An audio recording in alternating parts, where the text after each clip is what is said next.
America, we stand for freedom. Though freedom is never really free, we yearn and strive for government, protecting our liberty.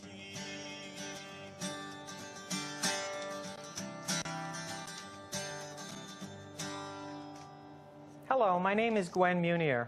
I'm chairman of the Leominster Republican Committee.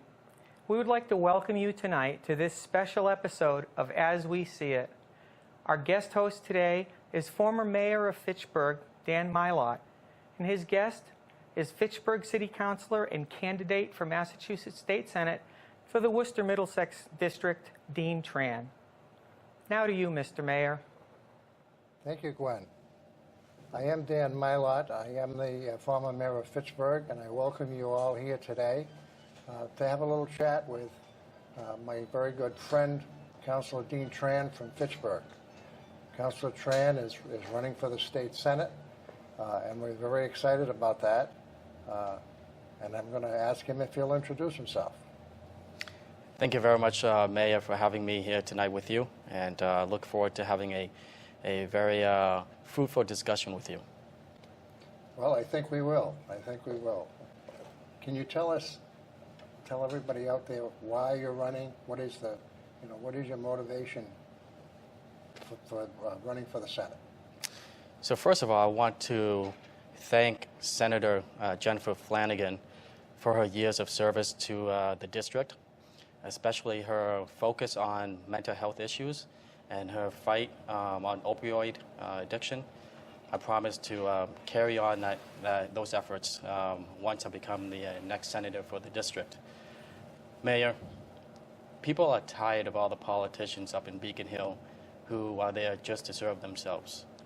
I'm running because I've always listened and worked for the people. I have a solid record on the Fitchburg City Council of listening and working for the people, and I want to bring that voice to Beacon Hill.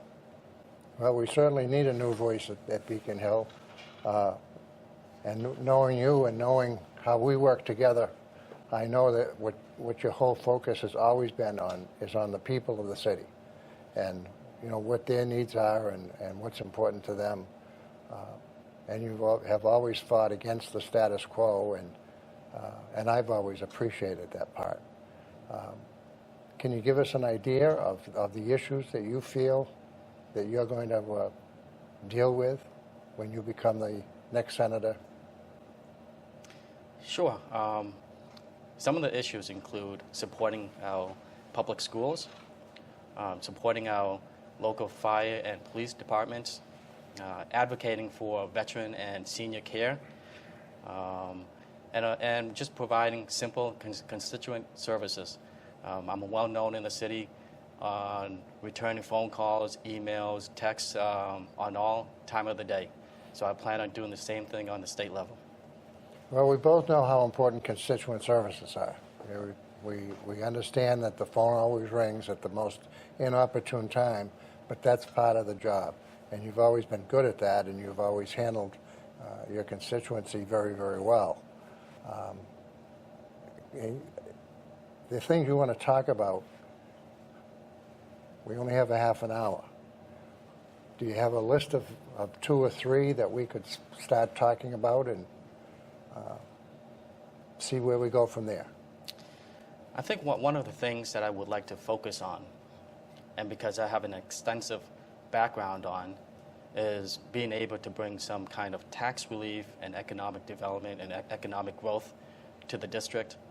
I believe I'm the only candidate so far on both sides of the aisle that have an extensive background in terms of managing people and products and projects in the private sector. In the last 23 years, I've been managing personnel and projects on 3 continents, being responsible for over $200+ million.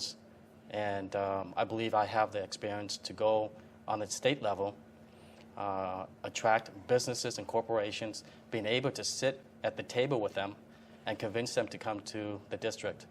We sorely need jobs in the district. We need to increase the median income in all the communities in order to attract commercial growth. And in the same token, we need to provide incentives and tax reliefs for these businesses to relocate. I know businesses are going through a tough time. They are burdened with a lot of costs, including mandate costs. Some of those costs include insurance, workers' comp, startup fees, and we have to make it easy for businesses to be able to relocate to the district, help us create jobs, and bring people to the cities, to the towns, and grow that tax base that most of the communities are dying for. Well, that certainly has been something that we've all been trying to do, and now it would seem that the time is right to do that, to get together with the other cities and towns in our district and work together to bring people in to open businesses, to expand, and that's been lacking. So now it's time for that to happen. One of the things that you have also been very active in is education. Can you tell us how you're going to deal with educational issues in a city that Fitchburg has a lot of schools. The whole area has a great educational background that needs to be nurtured. How will you deal with the issue of education? So I think you by now know that I have 4 children. I do know that. Dell's a good friend of mine. Yes, my oldest one is attending her second year at UMass at Amherst. My other 3 are still attending the schools in the district, the public schools. I'm an advocate and a big supporter for additional funding for our schools.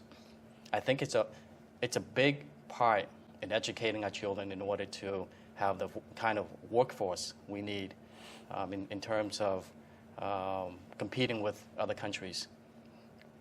Fitchburg is surrounded by 2 incredible and tremendous colleges. That's the Mount Wachusett Community College and Fitchburg State University. I'm all in favor of making sure that these universities and colleges have the resources available to them in order to provide the kind of education we need to have the students be able to support the communities that they graduate from. On the local level, as you know, Chapter 70 is not well funded. The last time that the state legislature made any changes to Chapter 70 was back in 2007. We need to look at that. The formula is archaic and it's not equitable for the communities that it's supposed to serve. It needs tweaking. Little tweaking such as allowing the communities to report their students after the February 1st instead of the current October 1st, because what happened is when schools report the number of students they have at the deadline of October 1st, from there to February 1st, the number changes and the formula, and it has a negative effect on the formula, and the community doesn't get or receive the proper funding that it's supposed to get. To jump back onto the infrastructure, infrastructure is also buildings and bridges and they're projects that are beyond the scope of any city and town being able to handle by itself. How will you deal with the Department of Transportation in Boston to make sure that the bridges and roads that they need to take care of get taken care of? So I've been driving around across the district campaigning, and believe me, the roads and bridges are in terrible conditions. In the city of Fitchburg, I know the majority of complaints are because of potholes and because of the roads are so badly maintained, or because we don't have funding to maintain them. People have a tendency of ruining their cars, and they have a flat tire and they have a bad muffler, so they complain to the city. I'm a firm believer that we need additional funding for Chapter 90. As you know, the communities, especially those in this district, rely on Chapter 90 monies to pave their roads. Last year, Governor Baker signed an additional funding appropriation of $200 million, which is great, but I believe it's not enough. I think what we need to do is we need to agree on a multi-year bond in order to provide the necessary funding for the communities to pave their roads and fix the bridges. I know that there was a survey done on Chapter 90, and the survey said that on an annual basis, the Commonwealth need about $639 million just to maintain the roads in a repairable conditions. Right now, we don't even come close to that amount. So my hope, and as being the next state senator, I will be pushing for that. The bugaboo about all of that is where does the money come from? And I know that we both understand how things work in Boston, and the money that we need is not coming to us the way it should. And the whole responsibility of government in itself is not being handled in a fiscally responsible way in Boston. How are you going to deal with that issue of overspending? I mean, the legislature has just overridden about 3/4 of the cuts that the governor made, and they just overrode those to about $275 million. So how are you going to deal with a legislature that is out of control? Well, first of all, they are out of control in terms of spending. They are people who like to spend up there, but do not create any kind of mechanism in terms of generating new revenue. Coming from a private sector, I do a lot of managing. And part of managing, I prioritize things. And I can tell you one thing that I will be doing as the next state senator. I would look at the priority list. And for example, if there's an additional $18 million sitting on the table and you ask me how to spend that $18 million, I will look at funding schools, funding our road and bridges, funding our police and fire departments, supporting our seniors and veteran care. One thing I won't be doing is voting for a pay raise, and that's exactly what they did up in Beacon Hill. They used that $18 million and voted themselves a pay raise. Well, I haven't heard a hue and cry about that, and I'm very disappointed in the fact that the people really haven't been outraged by that tremendous largesse that they gave themselves, and it really is disappointing. How about if you talk about yourself and about your history in Fitchburg and how you got to be where you are in such a prestigious position? You've been on the council for a lot of years now. Yes, I have. So before I go into my elected position, allow me to tell you a little about myself. I was born in Vietnam, and at the age of 2.5, my parents fled the country.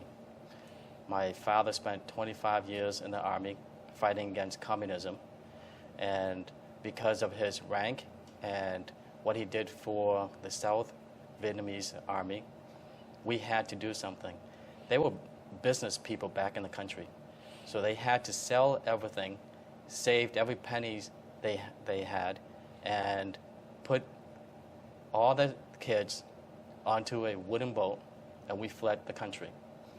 We spent 2 years in a refugee camp in Thailand, and in that time period, we worked through the green card process. We waited for the process to go through, and once the determination came through, we were sponsored by a Catholic priest in Clinton, Massachusetts. that was really my first and true home, Clinton, Massachusetts, which is also in the district. So I spent 6 years in Clinton, went to the elementary school and a year in middle school, and then we relocated to Fitchburg in 1986. I went through the public school systems in Fitchburg, graduated from Fitchburg High School, and then went on to achieving my bachelor's degree from Brandeis University. I worked a couple years in Boston, and then decided to move back to Fitchburg, my hometown, to raise a family with my wife, Carrie. And we did. We raised a family, and I decided I should go into public service to create a better environment, a better place for my children to grow up in. And I did. I spent 4 years on the planning board. I served on the Fitchburg City Cable Oversight Committee. I served as a trustee on the Civic Center.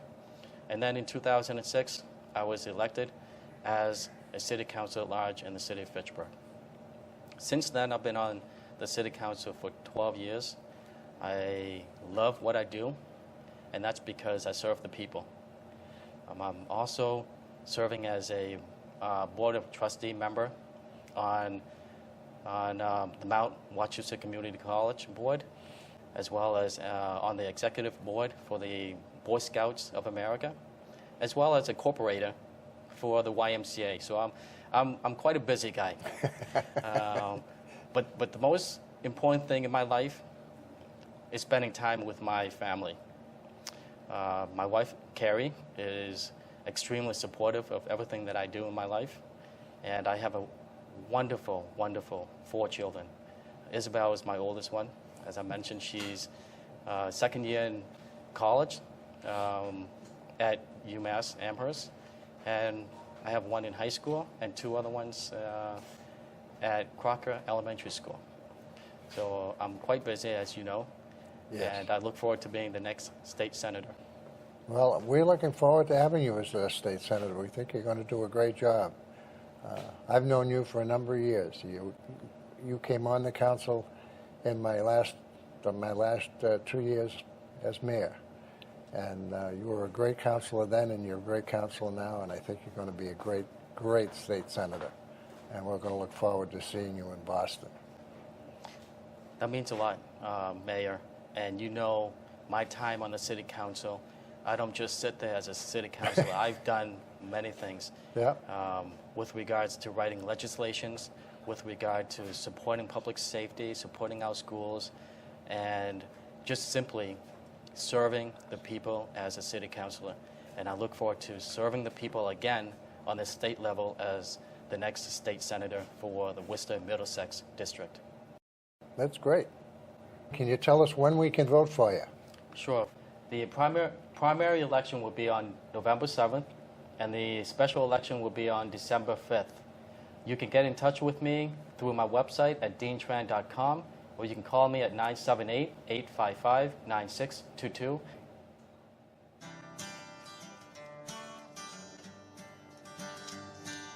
America, we stand for freedom.